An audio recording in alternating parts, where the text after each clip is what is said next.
What would you do if you weren't allowed to speak a word of English for 7 whole weeks? Well, we are about to find out.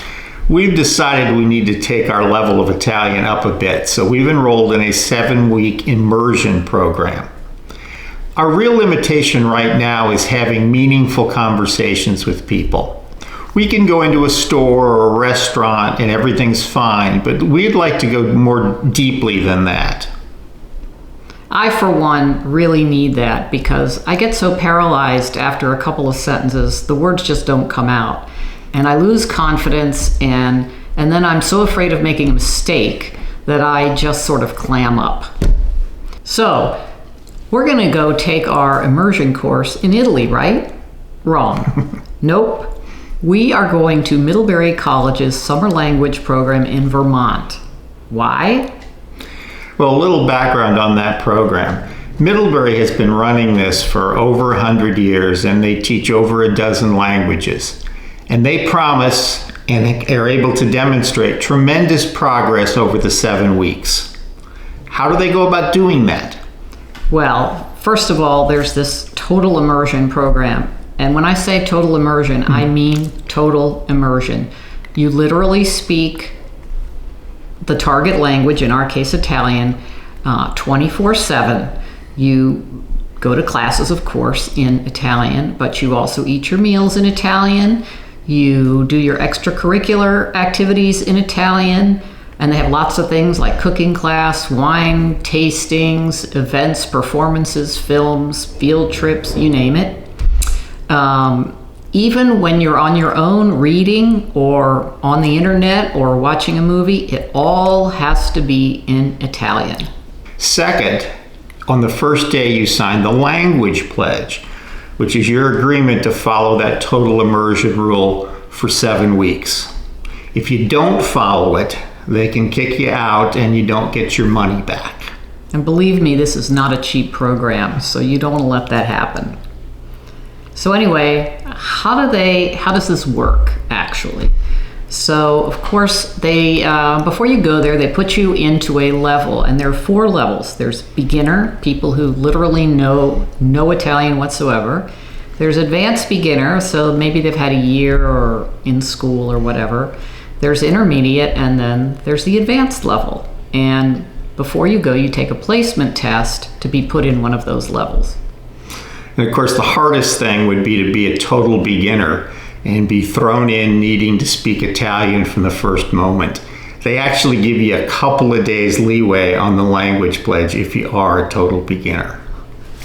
So the classes that they have are pretty much all morning from like 8 to 1. And they cover everything: grammar, vocabulary, culture, speaking, writing, reading, the whole 9 yards. You live in a dorm with the other Italian students, and you eat all your meals with them and the professors.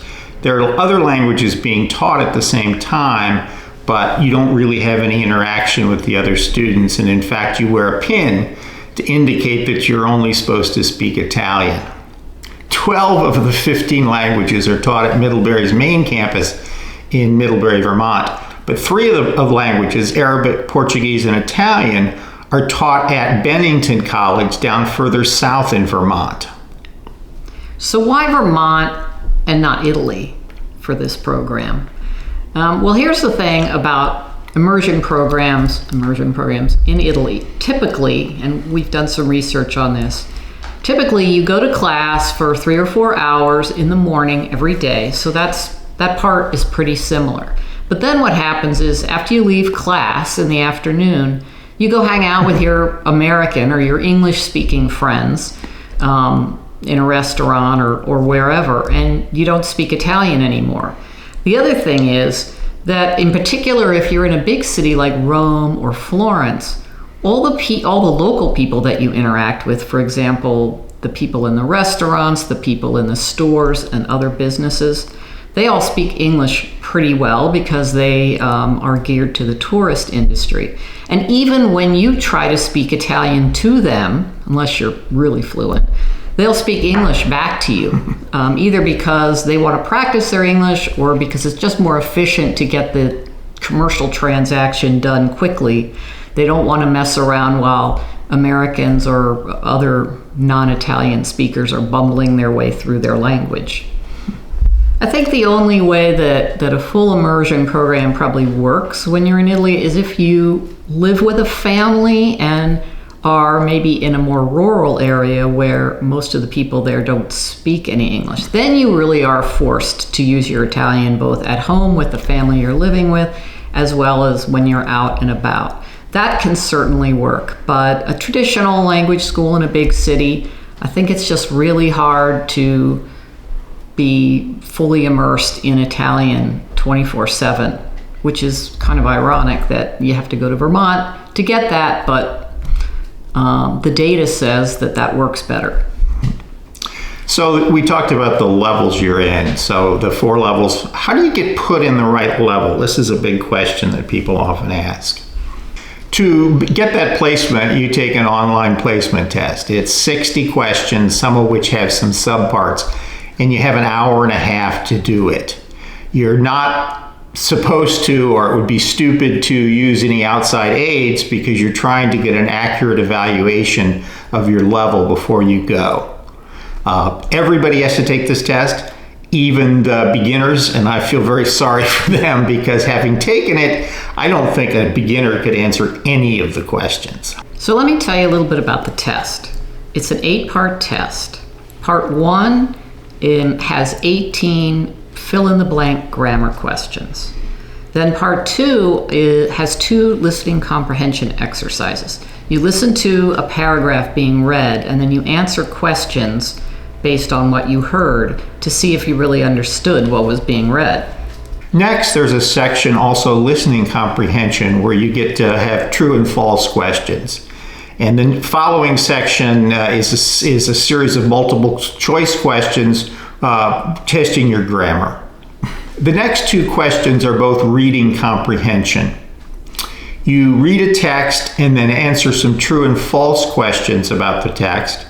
And this following section is reading a text and then filling in the blank with the right grammar or an appropriate word that would make the sentence make sense. Okay, so now it gets a little harder. The next section is that you have to write a paragraph about a hypothetical event, and they give you some prompts that you should kind of incorporate into the paragraph that you write. And then finally, and this was where the wheels kind of came off for me, you actually have to make 2 different recordings of yourself describing a particular event or situation. And we got to this part and I didn't realize that I needed to have an app on my computer in order to record this, and I was running out of time on the test, and I didn't get the recording app downloaded in time before the test time ran out. So I actually had to ask them if I could forward that separately, and they let me, so that was good. Yeah, I had that same problem, and there were also a couple other little technical problems with the test. One of them being you had to type accent marks in some of the answers, and I didn't know immediately how to do that. So there was a little bit of technology that got in our way in completing the test to the best of our ability. So now we've taken our placement tests, and we are anxiously waiting to hear what level we'll be placed in. I'm guessing that I will be put in the intermediate section, that Ed will be in the advanced section, which would be appropriate, but we'll see what happens. This is going to be like going away to college again. We've already started thinking about packing, but we have to take our bedding, lamps, essentially everything for the room except the bed frame, mattress, and a desk. So it's going to be interesting to be back in that lifestyle.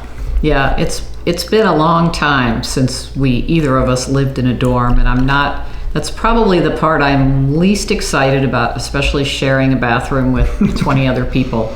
And in addition to that, they've told us that we probably won't even be able to share a room because the way it's divided up is there's a women's hall and a men's hall. And so I can't be on the men's hall and he can't be on the women's hall. But we'll see what they do with that. There might be, maybe there's another married couple and they'll give us some sort of special dispensation. Let's hope so. Let's hope so. Despite the having to go back to college experience, we're excited about this program, though not without trepidation about that 7 weeks without English. We're hoping that this will let us really level up our Italian language skills so we'll be able to speak more fluently in all situations. And I'm looking forward to actually being able to have real conversations with Italian people that last longer than 2 sentences. So if I can achieve that by the end of the summer, I'll be a happy camper. So we're going to try to document our experience at the 7-week immersion program. So if you'd like to follow along, why don't you consider subscribing and giving us a like? And as we go, if you have any questions about Middlebury's language program, feel free to leave them in the comments and we'll get back to you with an answer. Ciao for now. A presto!